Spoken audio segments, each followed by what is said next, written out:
Welcome to Newsmakers. I'm your host, Lisa Oligas. The city of Joplin is ready to celebrate its Sesquicentennial, 150 years as a city. A planning committee has been working to create a number of events to celebrate that history, including baseball, music, and movies. We'll discuss an entire series of movies and discussions in our second segment.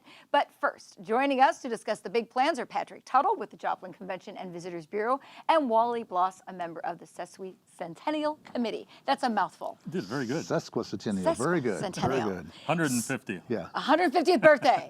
And, you know, we're celebrating it this week. It's so exciting because our show is airing the week of the actual birth. March 23rd is the Happy Birthday, Joplin. Hey, ready to go. 1873, it all began.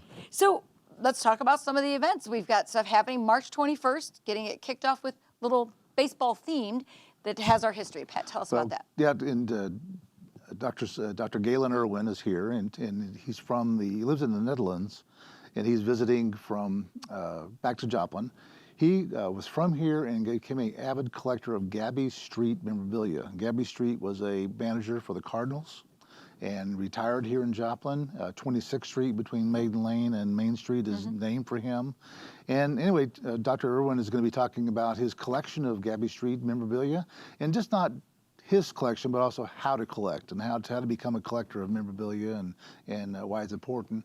And we're hoping some of the items he brings will stay with our museum as a tribute to Gaby Street. Yeah, and you can tell someone has had an impact on history when they get a street named after him. Yeah, right. You know, so obviously it was important in Joplin.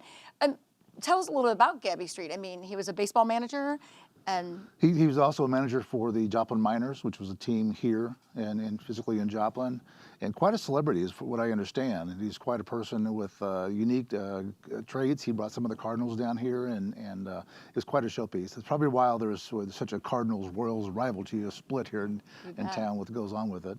We have a big Cardinals fan base here. We do a thing called Cardinals Caravan. Right, they come right.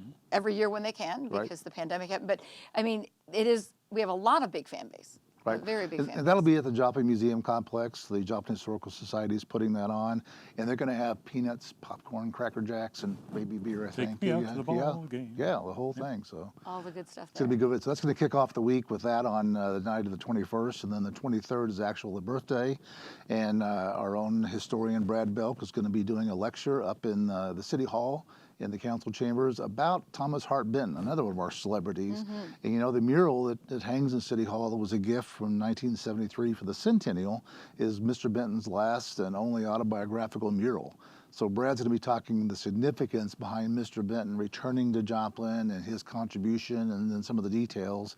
And then that'll end at 4 o'clock downstairs right in front of the mural, just some final pieces there. And then we have cookies and punch by the city clerk's office. Birthday cake? And well, we usually do cookies and punch. Okay. Yeah. Birthday cookies. That's Birthday right. cookies. It works. And the area quilters are going to be presenting a quilt that's being made by area quilters. So when does the talk begin? 2:30. 2:30.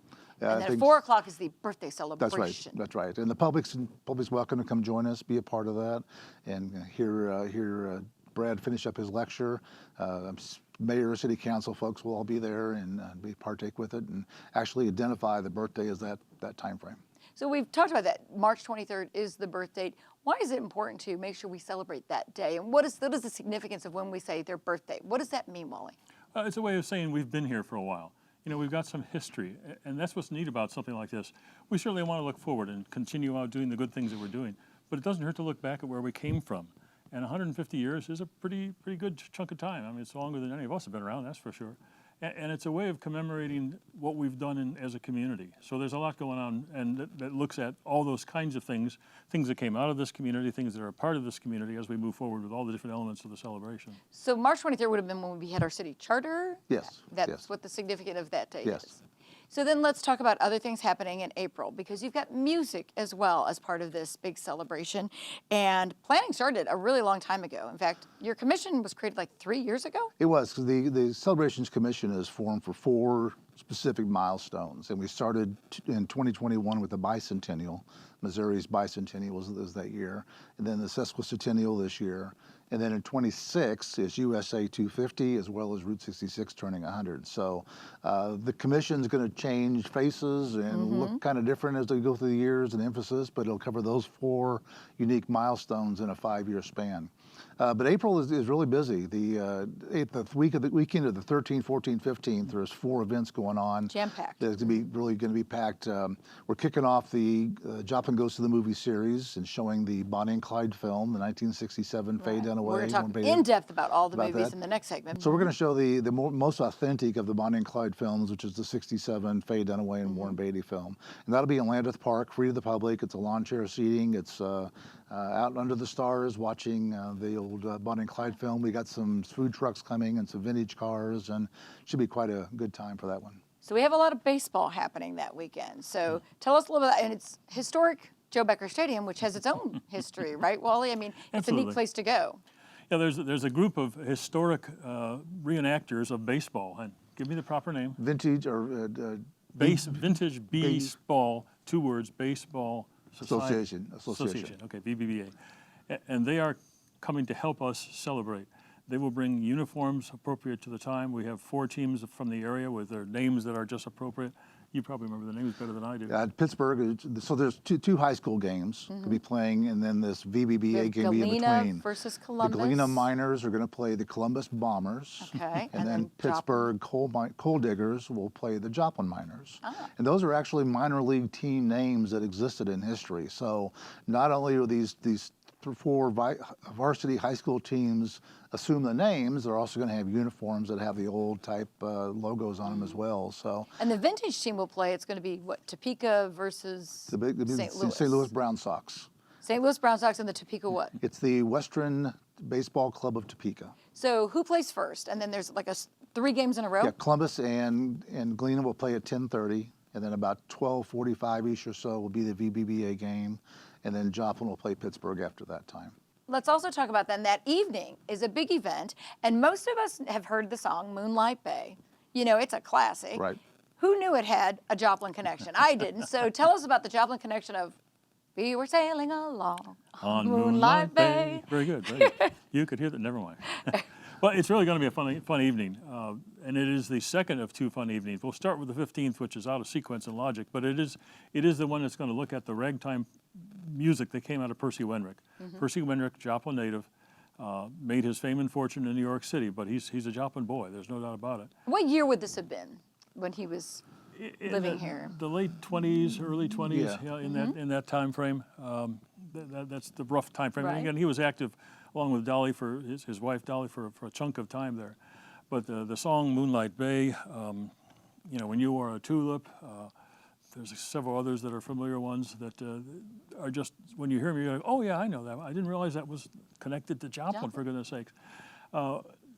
Scott Spracklin. Steve Spracklin. I was going to call him Scott. Steve Spracklin. You're thinking Scott Joplin. He sounds like Scott Joplin. He does. Busy guy.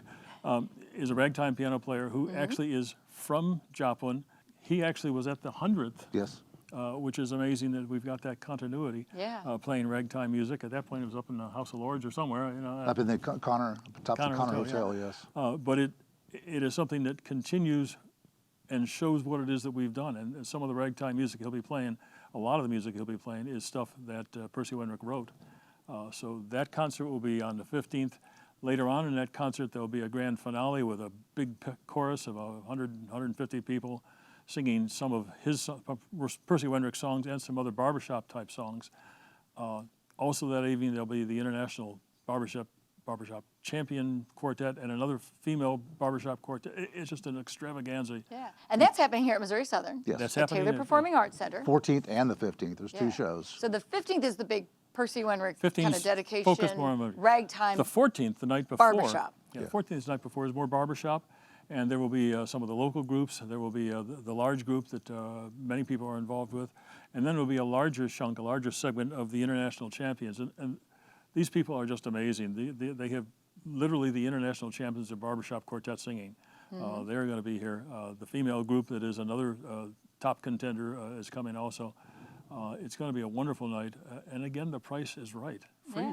So, and then these barbershops are also going to do some clinics for students, am I correct? That's great. During the 14th, during the daytime, we've opened up to high school age students to come partake. And while these two musical groups are in town, it's going to be a chance to see and learn about harmony, about stage presence. It's just quite amazing. And if any students haven't heard about this yet, they can go to celebratejoplin.com and they can get the application right there, and it's not too late to join us for that day. Free vocal clinic all day on the 14th, and then a show that evening that you partake in as well. I was going to say the vocal clinic is led by Dr. Jim Henry. Jim Henry is, I'd call him a demigod in the barbershop universe. He is an arranger. He is a director of one of the championship choruses. Being under his tutelage will be something kids will remember for a long time. Yeah. It's really something special. And I mean, you know, barbershopping is part of musicals on Broadway. Yeah. I mean, you know, it does have an appearance. It's another when you bring uniquely it that American goes art close. form. If you think about it, ragtime is uniquely American. You know, jazz you can say is uniquely American. Barbershop is another uniquely American. It has actually roots in Tulsa. So, you know, we've got some close roots right here. Sounds great. Much so. And the person we recognize is also sponsored by the Stanley family, Dan, Ryan, Logan. Their grandfather, Dan's grandfather, Ed Kuhn, is also a contributor to ragtime music, one of the major publishers. And wow. Again, Joplin connection there in that entire genre. So we appreciate that they're underwriting the evening of the 15th as well. Nice to know we had history. During the centennial celebration, 50 years ago, there was a video made, a lot talked about the mining history, and obviously that's going to be apparent in the baseball. How have things changed? Are we adding to that history? I know you have a centennial coin or a sesquicentennial Thank you for mentioning coin. it. I just happen to have one. Yes. So how are we celebrating that history as well this time? Well, the coin, for the centennial and then for the 125th and for the 150th, we've done a commemorative coin, and these help offset the costs. So one of the goals of the commission is to do as much as we can for free, and we appreciate all the sponsors we have that have been helping us out. But by people purchasing the coin, there's only 1,000 of them, so it's a limited edition coin. So it could be a collector's item. They are, and they're $20 at all SMB locations, all Joplin SMB locations, and it goes to help make sure these events are free to the public as much as possible. So, and plus it's a collector's item. They're really kind of neat. So it depicts Joplin's mining history. It has the pick and the shovel on there and the helmet, and then the other side is actually for the Celebrations Commission that has all 4 events on there: the bicentennial, the sesquicentennial, and then the 2 centennials in 2026. You'll get a close-up of that. Yeah, and mining was an important part of our history. Downtown development was a big part of that first centennial presentation. How have things changed since 1973? We've got another 50 years here. Unfortunately, and then that film you're talking about is really cool, is that actually depicts some of the miners who knew what it was like below the earth. And there's only a few of them that left 50 years later. Right. So that whole history of that first-person account of what mining was like is pretty much lost. Yeah. And so those videos are very important to do so. And we're looking, as a commission, looking at oral histories of people we need to capture now, who may not be here for the next 25 or 50 years. So that's an important part of looking at going forward and what can we do. Someone here in 1973 might say, Joplin has definitely changed. Yes. Well, Since yeah. then. Yeah. I mean, I was here in '73. It's definitely changed. Wally's here now. No, but it's definitely a lot different. It's kind of funny is that a lot of us that are on the commission were here during that time frame and know what moved us forward to become better citizens itself. So that's kind of the idea of to educate people, the culture, the history, preserve it, but also, you know, the word resiliency lives very strongly during the tornado. Right. We've been resilient since the beginning. I mean, you talk about the mining days and the old West days. It's a big difference. All right. Well, thank you, gentlemen, for sharing all this information. Appreciate it. The commission has planned a special series of movies that all have connections to Joplin. When we come back, we give you all the details. As we go to break, another look at the community events planned for Joplin's 150th birthday celebration.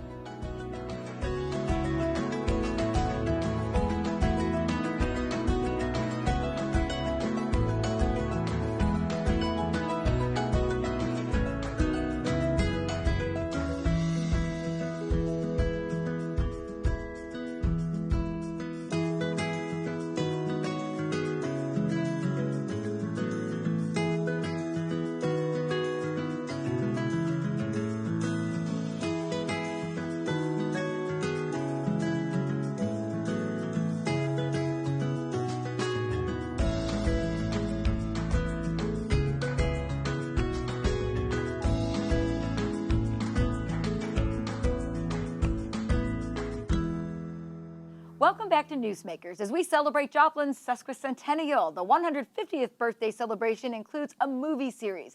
Joining us to talk about that are Holly Crane of Bookhouse Cinema and Dr. Chad Stebbins, MSSU Director of International Studies and a member of the Joplin Celebrations Commission. Welcome. Hi. Thanks for being here. This is exciting. So you have a series of movies. How many movies are there? And, you know, they all have a connection to Joplin, which seems kind of surprising. People probably aren't aware. So let's talk about these movies and go through them. There one at a time. are 8 movies. And honestly, we had to pare that down. There were a lot to choose from in different Really? actors, musicians, stories that have come out of Joplin that have been put on film. That's exciting. What was the goal when you tried to, you said you had pared down the list. What was the goal when you picked these movies as to what you were hoping to convey? Well, Joplin has such a rich history of film and actors and acting and, you know, going back probably to the 1920s Wow. even, so 100 years. And the goal was to create something for the Sesquicentennial celebration that people could identify with. And Joplin has had probably more than its fair share of famous actors. Bob Cummings, Dennis Weaver, John Beal, Lonnie Chapman.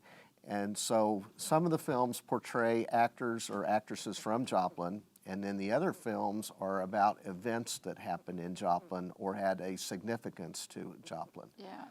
So let's start. The first one is not taking place at Bookhouse, but it's taking place in the park. Bonnie and Clyde, we mentioned in our first segment. Tell us a little bit about that connection to history. I mean, that's obviously a big one. That one's going to be on April 13th, which is the anniversary date, the 90th anniversary date of when the event that happened in Joplin regarding Bonnie and Clyde. So happened. that'll be outdoors in Landreth Park, beginning at 8:30. You can come earlier for food and refreshments, and we're just keeping our fingers crossed. It'll be a lovely evening. It's gonna be a No lovely rain or wind. I'm sure it'll go off without a hitch. You might need a jacket, bring a blanket. And so lawn chairs are welcome? Absolutely. Encouraged, yeah, Yeah. because it'll just be in the park. Where in it'll the be park at comfy, though. Landreth? The amphitheater there. Okay. Obviously, Bonnie and Clyde has a history here. Was that why you picked the movie? Is there something else that made the movie attractive? Is it because it's pretty well known? Well, it was, you know, certainly a classic back in the day when it was made in 1967, starring Warren Beatty and Faye Dunaway. And people may have seen it, but it might have been several years since they. You bet. And it does have a, you know, a terrific Joplin connection with the shootout that occurred on April the 13th, 1933. So we're showing the film exactly 90 years to the day, as Holly mentioned. Wow. Yeah, and it'll be Of a note. cool tie-in. We have a vintage car club that'll be there showing off like their 1920s cars and Another draw? yeah, it's going to be a lot of fun. So let's talk about the other movies in the series. What's next then? Well, then a week later, on April 20th, we're showing a Bob Cummings film, Saboteur, which was made by Alfred Hitchcock at Bookhouse Cinema. 2 showings, 5 and 7:30. And so you can come either time. And we should mention that we've created a film passport. And every time you come to one of the films, you get your passport stamped. And if you attend at least 6 of the 8 films, you receive a Joplin Goes to the Movies tote bag at the conclusion. Cool. So there are 2 films in April, 2 in May, 2 in June, 2 in July.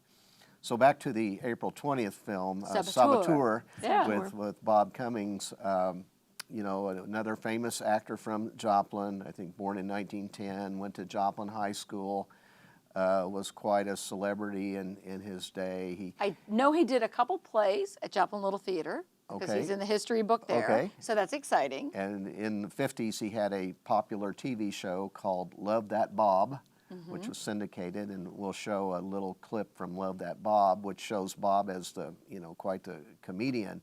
But the Saboteur film, you know, he's got completely an opposite character, you know, not a prankster and a jokester.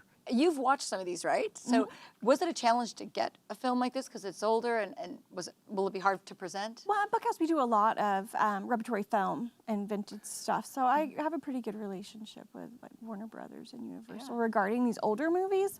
They seem pretty happy to let us show them, but yeah, like doing the research is kind of fun to see, you know, where these films have been over the years, because some of them do change hands, and trying to track down who owns the rights to some of them. Like the Pauline Stark film It's probably the oldest one we're showing, and it's a silent film. Okay. And what is Pauline Stark? What is it about, and what's its connection to Joplin? She was a pretty big silent film star. She was in quite a few things. The one we're showing is Captain Salvation. It'll have live piano accompaniment. That one will be at the Harry Cornell Center for the Arts. On May the 11th.